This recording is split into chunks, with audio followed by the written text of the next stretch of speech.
नमस्कार मित्रों और साथियों, नमस्कार महिलाएं, माताएं, बहनें, मेरे मित्रगण, महिला मित्रगण। आज हंसी खुशी के अड्डे पर आप सबका फिर से स्वागत है।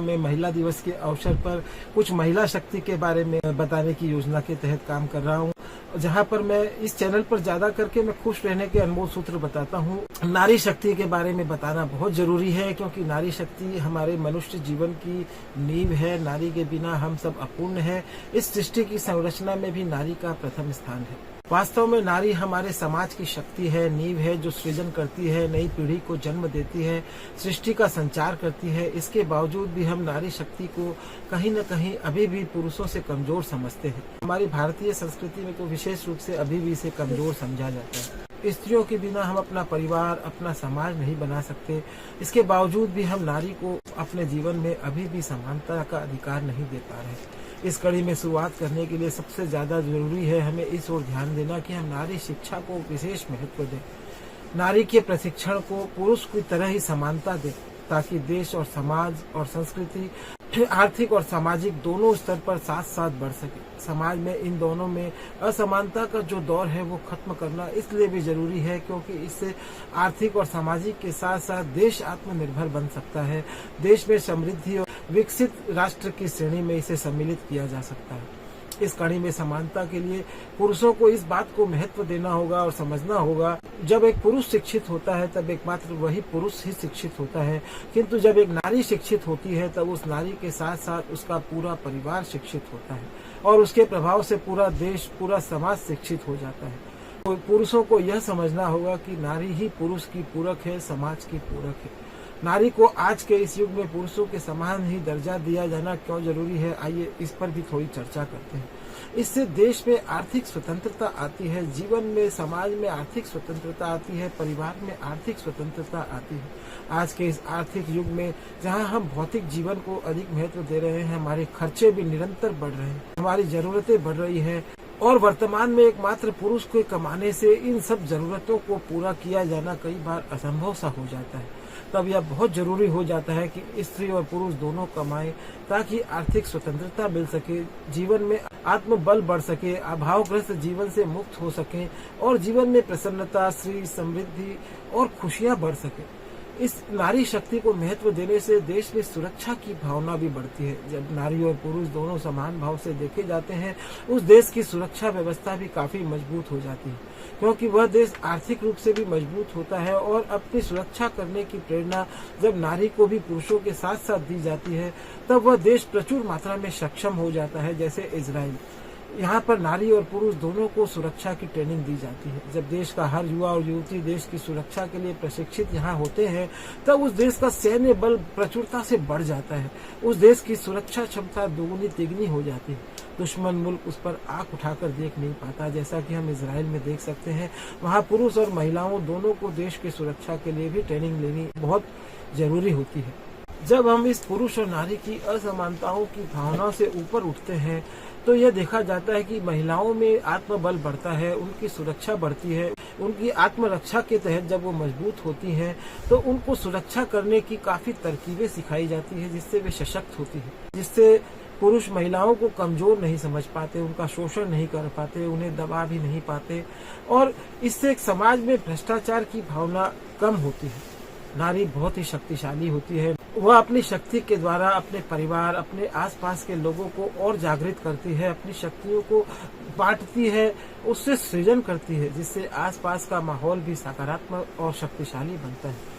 इसके लिए हमें नारी स्वास्थ्य को भी महत्व देना होगा। इस तरह की असमानता को दूर करने से नारी जब जागृत होती है, तभी वह अपने स्वास्थ्य का ध्यान रखती है, अपने शरीर पर काम करती है, अपने स्वास्थ्य पर ध्यान रखती है, अपने मन की डिजाइन पर काम करती है।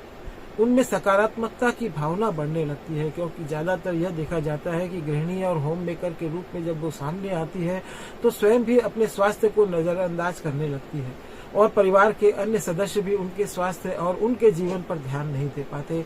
और जब इस भावना के साथ कि नारी और पुरुष समान हैं, वे आगे आती हैं, तब वे अपने स्वास्थ्य पर भी ध्यान देती हैं। उनका मनोबल और आत्मबल दोनों बढ़ता है। जब दोनों में समानता की भावना आती है तो सबके पास समय रहने लगता है, स्वयं को विकास करने के लिए काम कर पाते हैं। स्त्री और पुरुष दोनों का स्वास्थ्य अच्छा रहने लगता है। इनमें असमानता की भावना खत्म होने से यह भी देखने में आता है, प्रातःकाल से उठकर पुरुष तो अपना समय बर्बाद करते हैं और वे अपनी जिम्मेदारी एक नियमित पैसे कमाने तक ही समझते हैं और सुबह सुबह उठकर इधर उधर टहलकर सोशल मीडिया पर इंटरटेनमेंट कर अपना समय बर्बाद करते हैं। अगर इस असमानता की भावना को खत्म कर दिया जाए तो पुरुष भी अपनी जिम्मेदारी समझकर सुबह के समय नारी के कार्यों में, महिलाओं के कार्यों में हाथ बटाकर इस तरह उनका भी समय बचा सकते हैं और देश का समय भी बच सकता है, जिससे नारियों के पास जब अतिरिक्त समय होगा तो उनकी कार्य क्षमता हमारे देश को विकास करने में अधिक बढ़ेगी। शक्ति और अधिक समय होने से ही देश विकास कर पाता है और उसका कल्याण हो सकता है। इस कड़ी में पुरुष को भी अपना कर्तव्य समझना होगा। जब नारी असमानता को ध्यान में रखा जाता है तब कई देशों में ऐसा भी नियम बनाया गया है कि जब नारी बच्चों को जन्म देती है उस समय उसके साथ ही पुरुष को भी 1 महीने के लिए नारी के साथ ही रहना पड़ता है, उसकी देखभाल करनी पड़ती है। इससे नारी और बच्चे दोनों कंफर्ट जोन में जिससे नारी और बच्चे एक साथ जब रहते हैं तो इससे नारी को भी आत्मबल है, पुरुष को अपना कर्तव्य महसूस होता है और दोनों में समान भाव से प्यार भी जागृत होता है।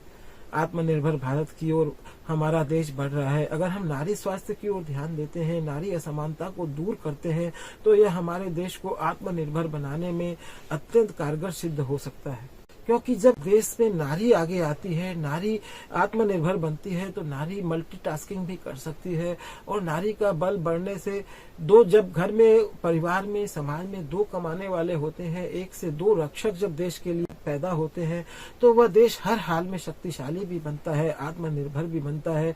उस देश में समृद्धि की ओर भी बढ़त होती है। जब नारी को समानता से हर चीज के लिए प्रधानता दी जाती है तो प्रथम रूप से हमें शिक्षित करना पड़ता है और किसी भी दैनिक जरूरत के लिए इच्छा के प्रभाव से नारी अपनी व्यवस्था कर पाती है। पुरुष की चुनौती के समय अपने दम पर कर्तव्यों को निभाने की क्षमता जब नारी की बढ़ती है तो इससे समृद्धि की गति भी कहीं भी नहीं रुकती। कभी उस परिवार में, उस देश में, उस समाज में विकास की गति में कोई ठहराव नहीं आता। सदैव प्रसन्नता और खुशियां बनी रहती है।